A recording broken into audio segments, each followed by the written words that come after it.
Você sabe reconhecer uma heresia que pode destruir a unidade da igreja? Hoje, muitas igrejas enfrentam divisões por ensinos que parecem corretos, mas desviam da verdade bíblica. Vamos descobrir como lidar com isso. Este tema é vital porque a unidade da igreja está diretamente ligada à nossa fé e ao testemunho que damos ao mundo. Hoje, você aprenderá a identificar heresias, proteger sua fé e contribuir para a unidade da igreja. Você acha que pode reconhecer heresias em sua igreja? Comente nos comentários. Estamos estudando a lição de número 1 da classe de adultos do primeiro trimestre de 2025, que tem o tema Quando as heresias ameaçam a unidade da igreja. O texto áureo: Amados, procurando eu escrever-vos com toda a diligência acerca da comum salvação, tive por necessidade escrever-vos e exortar-vos a batalhar pela fé que uma vez foi dada aos santos. Judas 3. A palavra de Deus nos alerta sobre o perigo das heresias, porque podem infiltrar-se sorrateiramente na igreja. Essas falsas doutrinas distorcem verdades centrais da fé cristã e, se não forem combatidas, podem enfraquecer a unidade e o testemunho da igreja. Judas exorta os crentes a batalharem pela fé, porque as heresias não afastam os indivíduos de Deus, mas também comprometem a salvação de muitos. Portanto, negligenciar o estudo da palavra e a vigilância espiritual pode abrir, portanto, portas para enganos fatais. A verdade prática: heresias são crenças e práticas contrárias ao pensamento bíblico que distorce os pontos principais da doutrina bíblica. Examine sua vida espiritual e a forma como você se alimenta da palavra de Deus. Pergunte-se: estou fortalecendo minha fé com essa doutrina ou aceitando ensinos que questionam? Decida hoje priorizar a leitura e o estudo da Bíblia. Compare tudo o que ouve e aprende com as Escrituras. E esteja preparado para defender a verdade em amor. Lembre-se, batalhar pela fé é um chamado para todos os crentes, não apenas para líderes. Faça a sua parte para manter a unidade e a pureza da igreja. A leitura bíblica em classe se encontra em Atos, capítulo 20, o versículo 18 ao 31, 1 Pedro, capítulo 3, versículo 15 e o 16, e 2 Pedro, capítulo 2, versículo 1 ao 3. Esse tipo de leitura é conhecido como leitura quebrada. Para que você venha entender o contexto da leitura, eu aconselho você ler os capítulos todos para que venha compreender a mensagem. É uma advertência dessa leitura bíblica em classe. Os textos da leitura bíblica revelam uma grande alerta. O perigo não vem apenas de fora, mas de dentro da igreja. Paulo adverte que lobos cruéis e falsos mestres surgirão até mesmo entre os líderes, buscando desviar o povo de Deus. Em Atos 20, versículo 28 ao 30, Pedro reforça que falsos profetas introduzirão heresias e perdição, muitas vezes de forma sutil e com objetivos egoístas e destrutivos. 2 Pedro 2, versículo 1 ao 3. Esses enganos não apenas ameaçam a unidade da igreja, mas também desonram o nome de Cristo e comprometem a salvação de muitos. Devemos vigiar, conhecer profundamente a palavra e manter uma consciência limpa para não sermos enganados ou cúmplices desses erros. Uma aplicação pessoal: reflita sobre sua responsabilidade como cristão no cuidado da igreja e pela própria fé. Pergunte-se: tenho me preparado para discernir entre a verdade bíblica e o ensino falso? Cultive um coração dedicado à santidade, como Pedro instrui, e esteja pronto para defender a fé com mansidão e temor. 1 Pedro 3,15. Busque a sabedoria, o conhecimento da palavra, vigie em oração e haja com diligência para proteger a sua vida espiritual e apoiar o corpo de Cristo. Lembre-se, a batalha contra as heresias começa com um compromisso pessoal com a verdade. A lição tem 3 objetivos. O primeiro é identificar as ameaças hereges que assolam a igreja de Cristo nos últimos dias. O segundo objetivo é apresentar o conceito de apologética cristã. O terceiro objetivo é definir o que são as heresias. A palavra-chave é heresia. Introdução. Heresias são crenças e práticas contrárias ao pensamento bíblico, pois elas distorcem os pontos principais da doutrina cristã, confrontam o cristianismo histórico e cria um problema para as igrejas e as famílias. As heresias da atualidade são as mesmas da antiguidade, mas com uma roupagem nova que foram rejeitadas pelos apóstolos e primeiros cristãos, pois nada há novo debaixo do sol. Eclesiastes 1:9. O presente trimestre tem por objetivo mostrar o referencial doutrinário da fé cristã, levando-o a conhecer de longe as heresias. Esta primeira lição é um estudo sobre o problema das heresias nas igrejas e nossa responsabilidade na defesa da fé. Ponto 1. As ameaças dos lobos vorazes. Subtópico 1. Os cuidados pastorais. Atos 10, versículo 18. Os anciões mencionados no versículo 17 são chamados de bispo nesta passagem, e ao dizer que eles foram constituídos pelo Espírito Santo para apacentar a igreja de Deus, mostra que eles são pastores. A função primordial do pastor é alimentar, guiar e proteger o rebanho. Lucas 15, versículo 4 e 6. O Novo Testamento emprega esta metáfora ao tratar o relacionamento entre pastor e rebanho da igreja. A exortação apostólica aos líderes da igreja visa proteger os irmãos e as irmãs das heresias e guiar todos na verdade do Evangelho. Esse cuidado aparece nos ensinos de Jesus, Mateus 7, versículo 15 ao 20. Uma advertência desse subtópico é que os pastores têm uma grande responsabilidade diante de Deus e do rebanho. A falta de vigilância ou negligência pastoral abre espaço para lobos vorazes entrarem e causarem danos irreparáveis à igreja. É crucial que pastores estejam atentos à sã doutrina e preparados para combater falsas ideologias que ameaçam a fé e a unidade do corpo de Cristo. Uma aplicação pessoal: reflita sobre o papel que você desempenha na proteção da igreja. Se você lidera, tenha zelo pela verdade e pela vida espiritual das pessoas sob os seus cuidados. Se é membro, ore por seus líderes e busque crescer no conhecimento da palavra. Lembre-se, todos têm parte na preservação da fé genuína e na edificação do corpo de Cristo. Subtópico 2. Depois da minha partida. Versículo 29. Essa expressão é uma palavra profética, pois o apóstolo não está apenas se referindo à sua morte, mas também no avanço dos hereges no seio da igreja. Depois do período apostólico, no futuro, Paulo usa uma linguagem metafórica para identificar os falsos doutrinadores, lobos cruéis ou lobos vorazes. Versículo 29. Nova Almeida atualizada. O apóstolo Pedro, depois de ensinar que o Espírito Santo inspirou os profetas no Antigo Testamento, 2 Pedro 1, versículo 19 e 21, mostrou que a presença do verdadeiro ensino nem sempre é suficiente para impedir a manifestação do falso. Tanto que, ao falar a respeito dos profetas legítimos dentre os hebreus, ressaltou que também havia entre o povo falsos profetas, como haveria de sugerir com o tempo no meio da igreja. Falsos mestres, 2 Pedro 2:1. Na verdade, eles já estão presentes no período apostólico. Gálatas 1:7, Colossenses 2:8 e Judas 4. Uma advertência desse subtópico: é fundamental que os cristãos estejam alertas e vigilantes quanto à presença de falsos mestres e heresias dentro da igreja. Como Paulo e Pedro advertiram, essas ameaças não surgem apenas no exterior, mas muitas vezes dentro da própria comunidade cristã, sob disfarces de doutrinas e ensinamentos atrativos. Não podemos subestimar o poder enganoso de ideias que distorcem a verdade do Evangelho. Uma aplicação pessoal: devemos estar firmes na palavra de Deus e em constante aprendizado para reconhecer as mentiras que surgem, seja nas discussões cotidianas ou ensinamentos aparentemente inofensivos. Além disso, é importante procurar e incentivar a boa doutrina, valorizando a verdade e defendendo-a com coragem para que nossa fé não seja abalada. A vigilância pessoal e comunitária é uma responsabilidade de cada cristão, e em oração podemos pedir a Deus discernimento para fugir das heresias e manter-nos na verdade do Evangelho.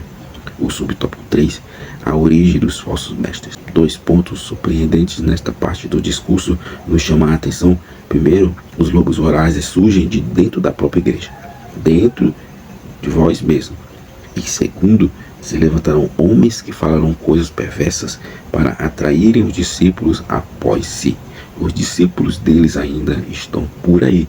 Entre eles estão os que se posicionam acima das Escrituras. os quais, sem o menor pudor espiritual, usam as redes sociais para corrigir a Bíblia e discordar abertamente dos profetas e dos apóstolos bíblicos. Tais pessoas consideram seus discursos modernos e a mensagem da Bíblia desatualizada.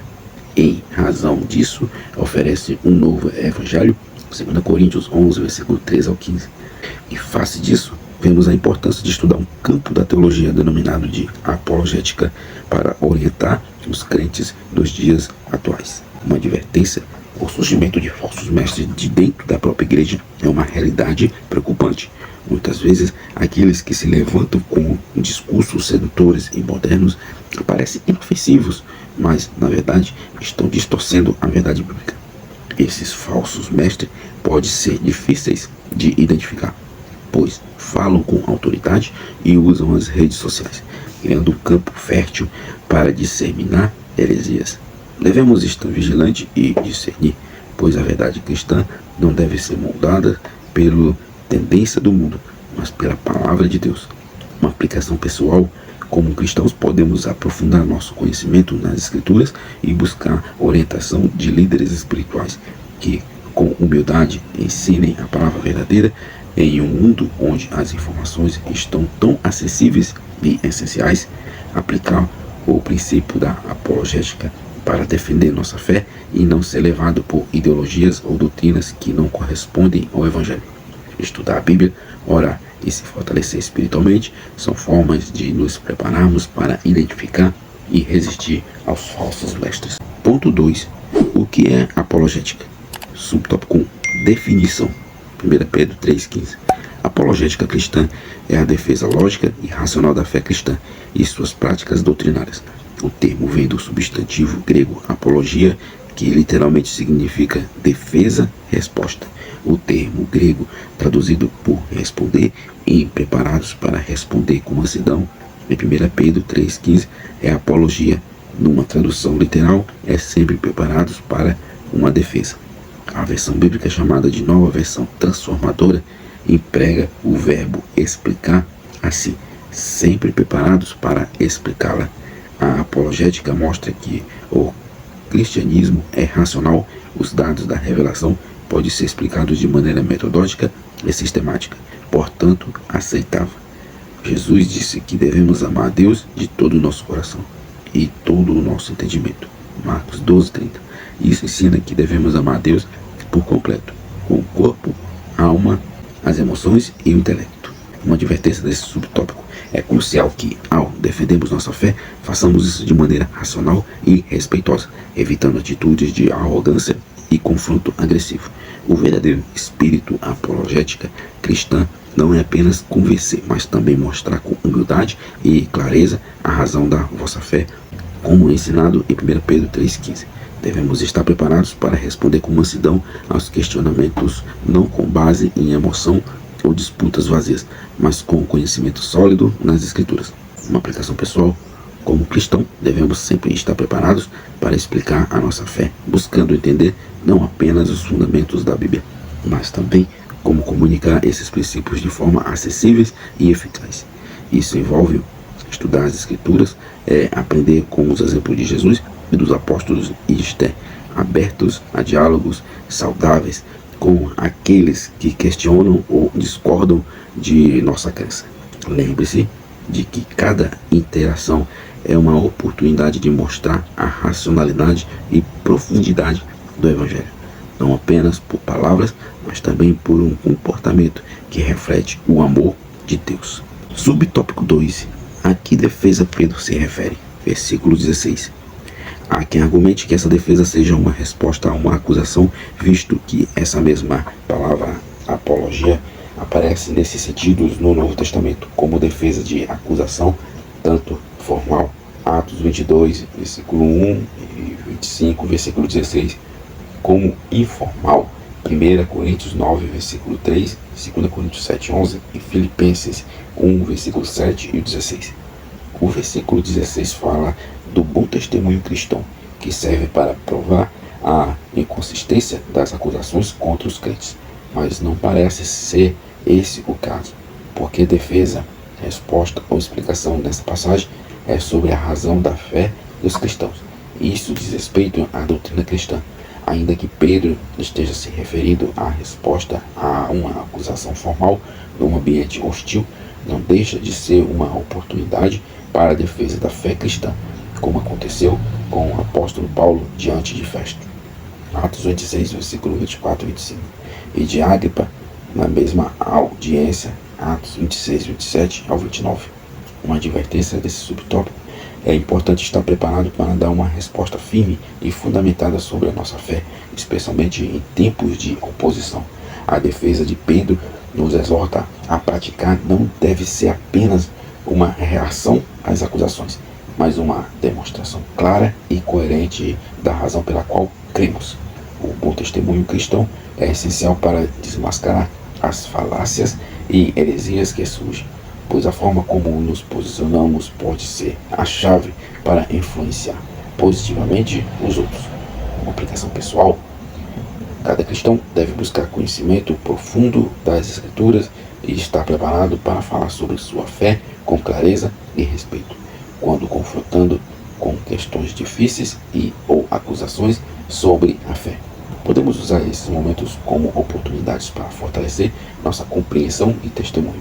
Ao praticarmos a apologética de maneira sábia e gentil, podemos impactar aqueles que buscam entender a verdade. Subtópico 3. Por que devemos combater as heresias? O ponto A, para a defesa própria. 1 Timóteo 4,16.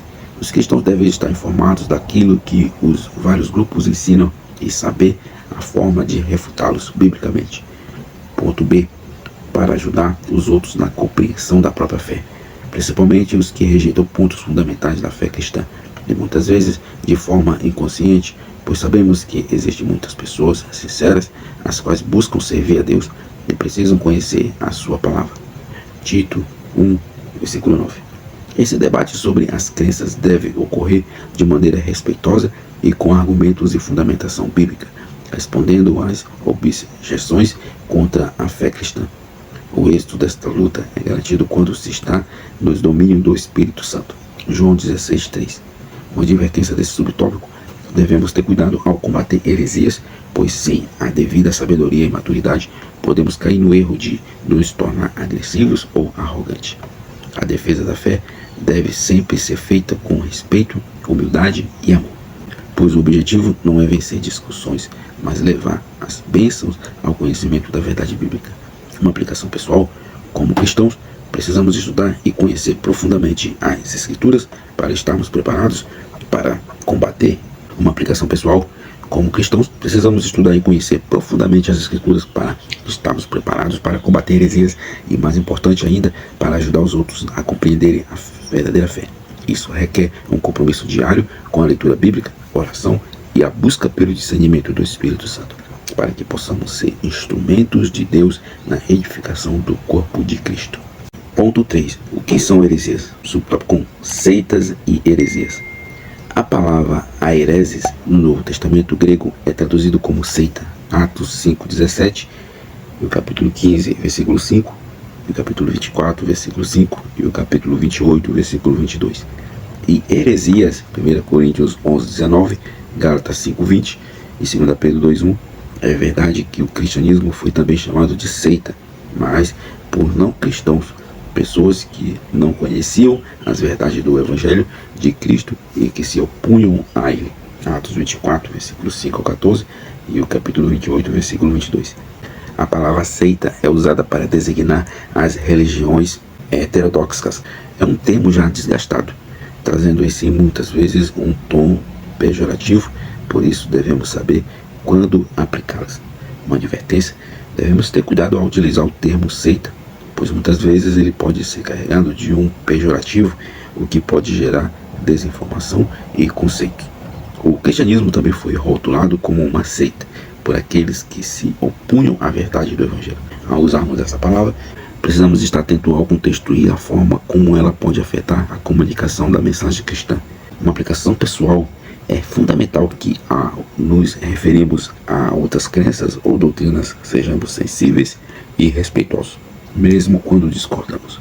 Em vez de rotular ou afastar, devemos buscar um entendimento e estar prontos para compartilhar o amor a verdade de Cristo de forma compassiva e esclarecedora, como nos ensina a Escritura, 1 Pedro 3,15. Subtópico 2. A hereses no Novo Testamento. Esse vocábulo aparece com o sentido de partido, espírito sectário, e nem sempre representa uma ruptura com o sistema convencional de determinada comunidade.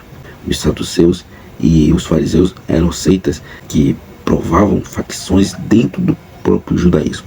Atos 5,17 e Atos 26,5. E a versão bíblica NAA traduz por partido.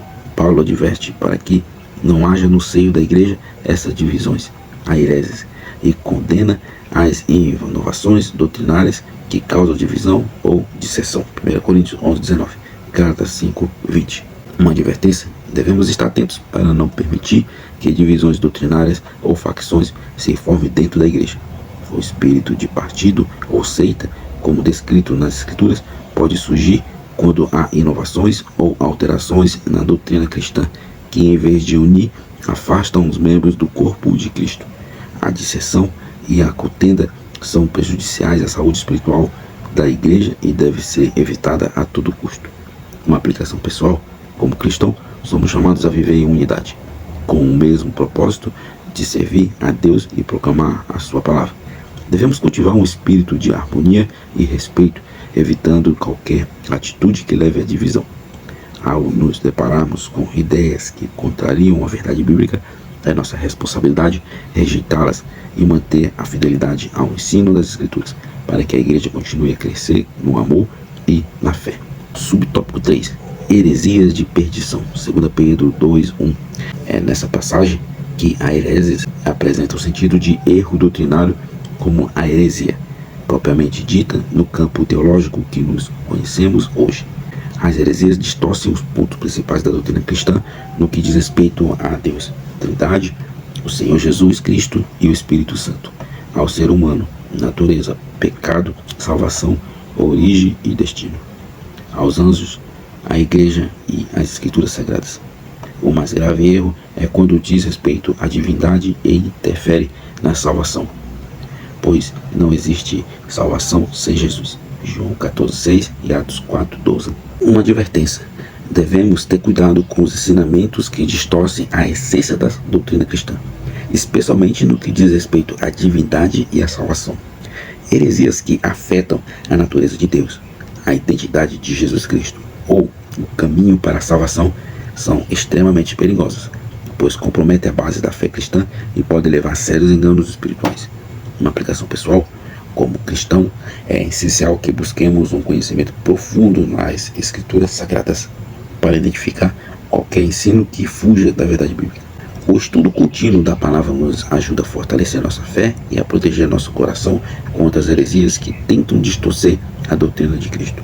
Ao vivermos de acordo com a verdade do Evangelho, podemos ser exemplos fiéis da mensagem de salvação que só é encontrada em Jesus. Conclusão: os apóstolos responderam aos opositores da fé cristã e lançaram a base da nossa teologia. Todos os escritos do Novo Testamento mostram essa luta acirrada contra as falsas doutrinas.